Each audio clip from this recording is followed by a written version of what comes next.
ഒന്ന് പിടഞ്ഞു പോയെങ്കിലും നല്ല കുട്ടിയായ ആ കൈക്കുള്ളിൽ ഒതുങ്ങി നിന്നു മീര. അപ്പു അപ്പു, നീ എന്താ ആരോടൊന്നും പറയാൻ സമ്മതിക്കാത്ത? ആർദ്രമെങ്കിൽ കുറച്ച് പരിഭവം കൂടി ആ ചോദ്യത്തിലുണ്ടായിരുന്നു. മീര അവനെ നോക്കി. അതൊരു ആക്സിഡന്റൽ മാരേജ് ആയിരുന്നില്ലേ? അന്ന് വേറെ നിവൃത്തിയൊന്നുമില്ലാതല്ലേ ആദ്യേട്ടൻ? എന്റെ കൂടെയുള്ള നീയായി പോയതുകൊണ്ട് മാത്രമാണ് അപ്പു എനിക്ക് വേറെ നിവൃത്തിയൊന്നും ഇല്ലാതായി പോയത്. പെണ്ണ് വാക്കുകൾ പെറുക്കിയെടുത്ത് പറഞ്ഞ് പൂർത്തിയാക്കുന്നതിന് മുമ്പ് ചുണ്ടിൽ വിരിഞ്ഞ കള്ളച്ചിരിയോടെ മുഖം കുനിച്ച തുടുത്ത കവിളിൽ പതിയെ ചുണ്ട് ചേർത്തുകൊണ്ട് ആദി പറഞ്ഞു. അതിനുള്ളിൽ ഒളിപ്പിച്ചു വെച്ച പൊരുളറിയാതെ അവനെ നോക്കി നിന്നതേയുള്ളൂ അപ്പു. കുറച്ചു സമയം കൂടി മൗനമായി തന്നെ തുടർന്നു. ഒരിക്കലും ആ നിൽപ്പിൽ നിന്നും അകലാൻ ആഗ്രഹിക്കാത്ത പോലെ. ഞാൻ പോയിക്കോട്ടെ, സാറ് ചെല്ലാൻ പറഞ്ഞു.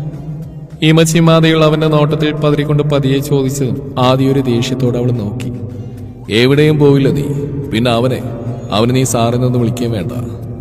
കടുപ്പിച്ച് തന്നെ വീണ്ടും ആദ്യ പറഞ്ഞതും എന്തിനാണ് അവന്റെ ദേഷ്യം എന്ന് പോലും അറിയാത്ത അവസ്ഥയിലായിരുന്നു മീര.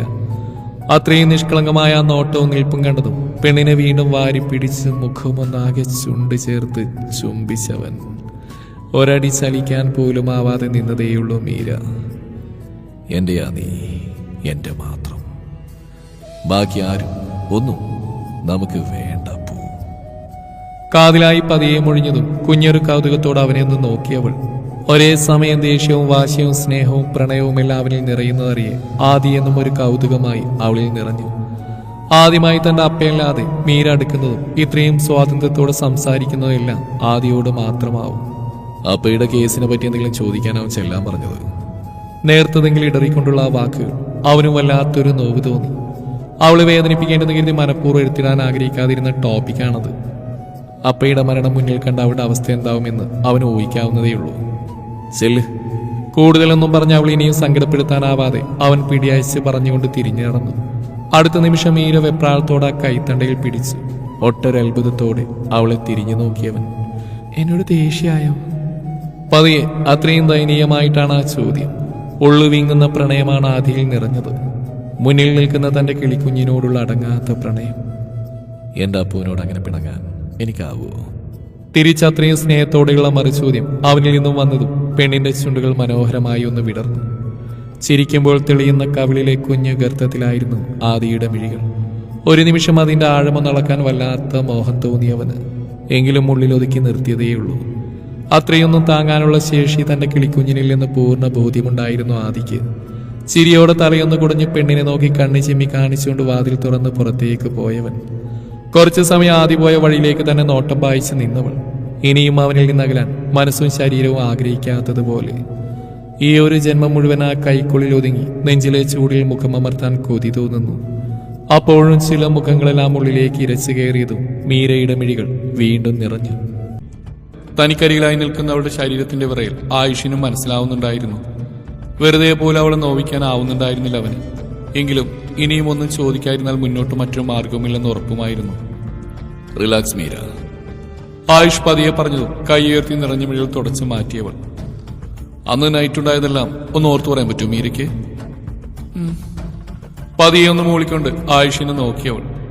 ഞാൻ എന്റെ റൂമിൽ മുത്തശ്ശിയോട് സംസാരിക്കുകയായിരുന്നു. അപ്പ എന്തോ ഫയല് നോക്കാനുണ്ടെന്ന് പറഞ്ഞ റൂമിലേക്ക് പോയിരുന്നു. മുന്നേ മുത്തശ്ശി സംസാരിച്ചു വെച്ചിട്ടും അപ്പയെ കാണാതെ വന്നോണ്ടാ താഴെയുള്ള ഓഫീസ് റൂമിലേക്ക് പോയി നോക്കിയത്. അവിടെ ഒന്നും അപ്പയെ കാണാതെ വന്നു. റൂമിലെന്തോ ശബ്ദം കേട്ടു. അപ്പ അവിടെ ഉണ്ടാവുന്ന കരുതിയിട്ടാ ഞാൻ അങ്ങോട്ട് ചെന്ന്. പക്ഷേ മുന്നിൽ വീണ്ടും ആ കാഴ്ച നേരിട്ട് കണ്ട പോലെ ആ മിഴികളിൽ ഭയം ഇരച്ചു കയറി.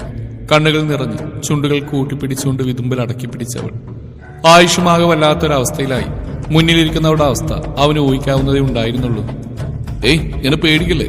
ഒന്നുമില്ല, കണ്ണുടച്ചേ. അരികിലേക്ക് ചെന്ന് അവളുടെ തോളിലൊന്ന് തട്ടി ആശ്വസിപ്പിച്ചുകൊണ്ട് പറഞ്ഞതും മീര മുഖമൊന്ന് അമർത്തി തുടച്ചു. മീര കണ്ടിരുന്നു ആളെ? കുറച്ചു സമയത്തിന് ശേഷം അവളൊന്ന് ഓക്കെയാൻ തോന്നിയത് വീണ്ടും ചോദിച്ചവൻ. ഇല്ല, മുഖം കവർ ചെയ്തിരുന്നു.